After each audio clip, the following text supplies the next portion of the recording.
So I did a real smooth move. When I was pulling the start off of my Ford Ranger to get to one of the top transmission bolts better to do my clutch, I did not disconnect the signal wire from it. So when I went to pull it off, guess what? It just broke the freaking whole signal wire mount and everything off of it. I called every auto parts store in the area. Nobody sells just the solenoid for a Ford Ranger. Can you believe that? So a whole new starter is $170. I'm like, well, there's nothing wrong with the starter. I'm not paying $170. So in the spirit of one of the best car shows out there, Roadkill, I went ahead and fixed it myself. Yes, zip ties were involved. I just happened to be really experienced at soldering.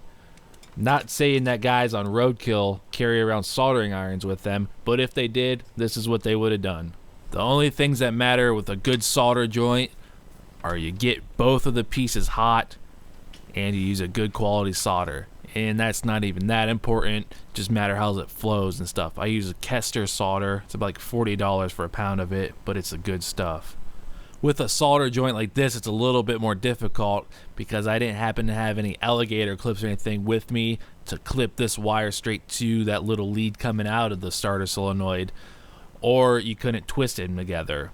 So the only method left to do is to tin both of the wires and then kind of hold them together and try to heat both of them up and get them stuck together.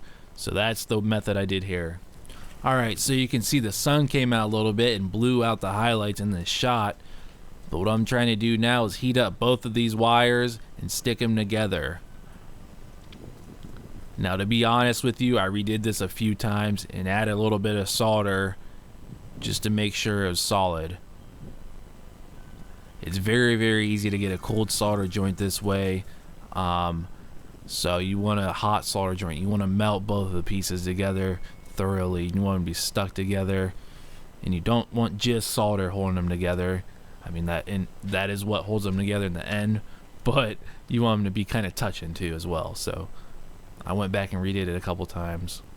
I got some heat shrink tubing and cut it to length, then inserted it onto the wire and try to get it inside of the starter a little bit, because I don't know if that casing is grounded or what, because you wouldn't want to short that out. So I tried to insulate as much of the wire as I possibly could. And then this heat shrink is really nice. You just heat it up with a heat gun and it contracts around it. It's a lot nicer than electrical tape, but electrical tape is probably fine as well.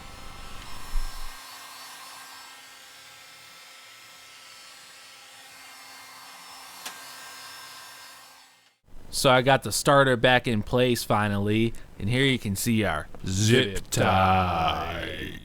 So I wanted to preserve the loop connector that's coming off that signal wire originally, so in the future when I do replace this starter solenoid, I can just hook it back up the right way. So all I did was I stripped the end of the wire that we soldered onto the starter solenoid signal, and I just kind of wrapped it around the loop connector a bunch of times, and then I just taped it on there and then zip tied it to one of the wire looms coming off, and it should be good. It's been good for about a week now. Zip tie, zip tie, zip tie, zip tie, zip tie, zip tie, zip, zip, zip tie.